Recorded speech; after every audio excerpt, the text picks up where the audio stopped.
जय श्री राम।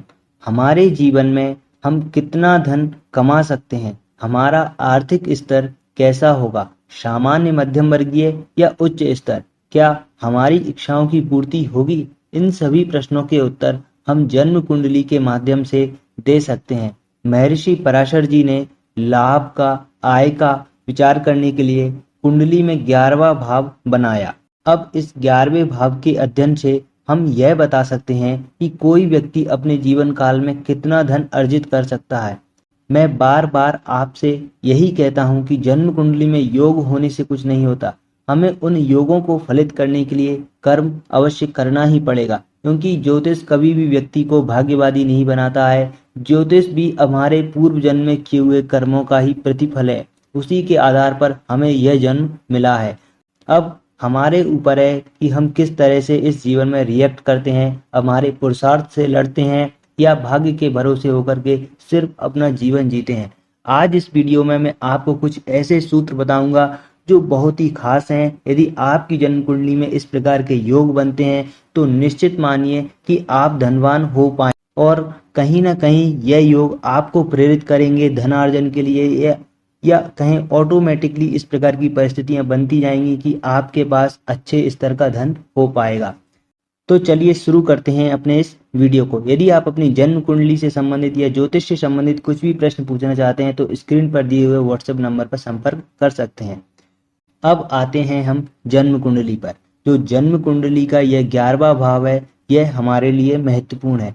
यहाँ हमें देखना होगा इस भाव में, इस घर में कौन से ग्रह की राशि है, और जो भी राशि है उस राशि का स्वामी ग्रह किस भाव में स्थित है, और 11वें भाव में कोई ग्रह स्थित है या नहीं, या कितने ग्रह स्थित हैं, 11वें भाव पर किन ग्रहों की दृष्टि है, 11वें भाव के स्वामी पर कितने ग्रहों की दृष्टि है या किस ग्रह की दृष्टि है। इन सभी बातों का विचार करके हम जान सकते हैं कि व्यक्ति के जीवन में कितना धन हो सकता है, धन आएगा या नहीं, या धन रुक कर आएगा, या पैसे फंसेंगे या नहीं। इन सभी बातों का उत्तर हम इस इतने से अध्ययन से दे सकते हैं। अब जो लोग ज्योतिष नहीं समझते हैं ज्यादा, उनकी सहजता के लिए मैं बता देता हूँ, जन्म कुंडली का जो यह 5वां भाव है, यहाँ से जितने भी ग्रह स्थित होंगे इस भाव में, वह सभी 11वें भाव पर दृष्टि देंगे। मंगल, गुरु, शनि, इनको विशेष दृष्टियां प्राप्त हैं। यदि मंगल कुंडली के 4थे भाव में या 8वें भाव में भी स्थित हो जाता है, 5वें में तो सभी ग्रह दृष्टि देंगे ही देंगे, परंतु मंगल 4थे या 8वें भाव में भी स्थित हो जाए तो भी यह 11वें भाव को देख सकता है। इसी प्रकार गुरु 3रे या 7वें भाव में स्थित हो तो भी यह आपके 11वें घर पर दृष्टि दे सकता है। इसी प्रकार शनि कुंडली के 2रे या 9वें घर में स्थित हो तो भी यह 11वें घर पर दृष्टि दे सकता है। यह तो हो गई दृष्टियों की बात। अब बात करें कि किस प्रकार से हम आय का आकलन करेंगे, तो आपको देखना है कि 11वें घर में किस ग्रह की राशि है। क्या शुभ ग्रह की राशि है, जैसे कि चंद्र है, शुक्र है, बृहस्पति है, बुध है, क्या इन ग्रहों की राशि है? यदि इन ग्रहों की राशि है तो व्यक्ति शुभ कार्यों से सॉफ्ट वर्क के द्वारा धन अर्जित करता है। कहीं ना कहीं बौद्धिक कर्म हो सकता है, या ऐसा कर्म जहां पर व्यक्ति को ज्यादा मेहनत ना करना पड़े। वहीं पाप ग्रह की राशि हो तो ऐसा व्यक्ति साम दाम दंड भेद कुछ भी करना पड़े, व्यक्ति धन अर्जित करता ही है। 11वें भाव में पापी ग्रह जैसे कि सूर्य की राशि है, शनि की राशि है, या मंगल की, इन ग्रहों की राशियां आती हैं या यह ग्रह स्थित होते हैं तो व्यक्ति को कई प्रकार से धन अर्जित करवाते हैं। और शास्त्रों में भी कहा गया है 11वें भाव में यदि पापी ग्रह हो तो पुण्य फल प्राप्ति अर्थम, यानी कि व्यक्ति ने पूर्व जन्म में कोई बहुत शुभ कर्म किए हैं, इस वजह से 11वें घर में उसको पापी ग्रह जैसे कि शनि, राहु, केतु, मंगल जैसे ग्रह प्राप्त हुए। इसलिए यहाँ पर जो पापी ग्रह हैं वह निश्चित रूप से व्यक्ति को धन लाभ करवाते हैं।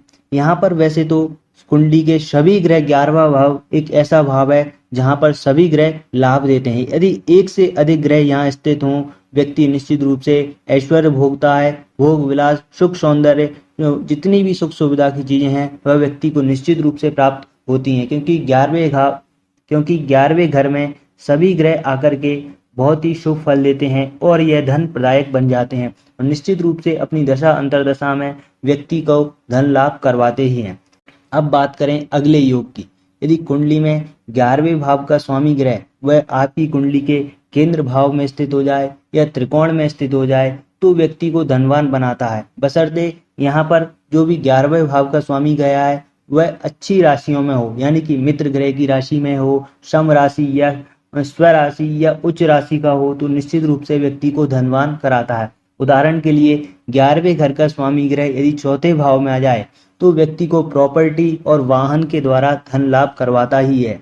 इसी प्रकार यदि आपकी कुंडली में लग्नेश यानी कि पहले घर का स्वामी और 11वें भाव का स्वामी यदि आपस में मित्र हैं तो भी ये आपको धनवान बनाते हैं। और दूसरे भाव का स्वामी और 11वें भाव के स्वामी में आपस में कोई संबंध बनता है, युति का हो या दृष्टि का हो या आपस में एक दूसरे से राशि परिवर्तन कर रहे हैं तो भी यह आपको धनी बनाते हैं।